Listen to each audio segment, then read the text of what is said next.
تسجيل صوتي جديد بثته شبكة الرائد التابعة لجماعة الإخوان الإرهابية يثبت صحة ما نقلته عن أمين سر مصر في ليبيا المركزي وعضو جماعة الإخوان فتحي يعقوب بشأن اتهامه للمجلس الرئاسي بعرقلة تنفيذ برامج الإصلاحات الاقتصادية.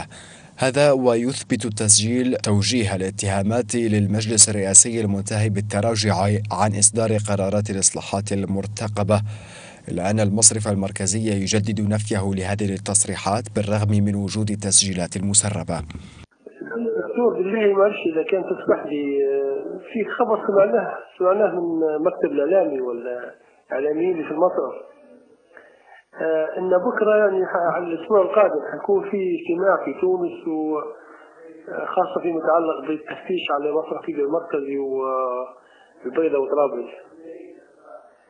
والله انا ما عنديش معلومه مؤكده صراحه، لكن سمعت انه في اجتماع، ان المحافظ لي فتره مش شفتها من قبل العيد تقريبا 3 ايام، فمش عارف ما اقدرش اكد لك 100%، لكن اكثر من واحد حتى من مصر قالوا لي نفس المعلومه. ان احتمال في اجتماع يعني.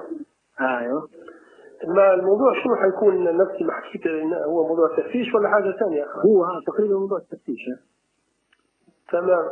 طيب دكتور فتحي، الاصلاحات يعني المركزي يعني قراره فيه ان هن ممكن يكون يعني صح تعطيل من الرئاسي ام من المصرف المركزي ماشي؟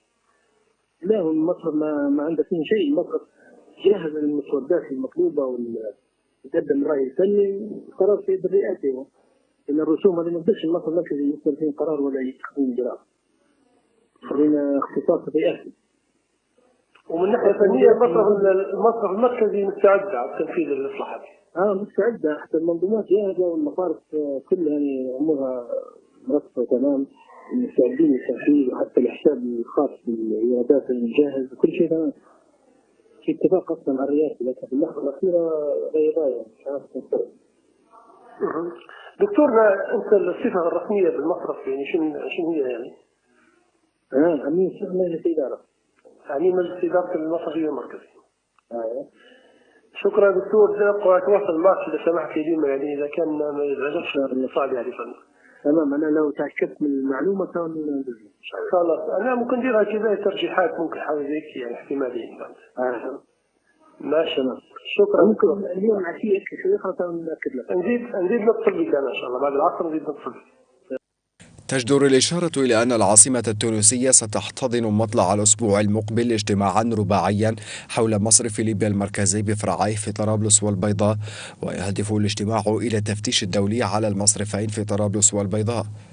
جدير بالذكر أن المجلس الرئاسي لحكومة الوفاق طالب في يوليو الماضي مجلس الأمن الدولي بتشكيل لجنة دولية فنية للقيام بمراجعة كافة الإيرادات ومعاملات مصرف ليبيا المركزي في طرابلس والبيضاء.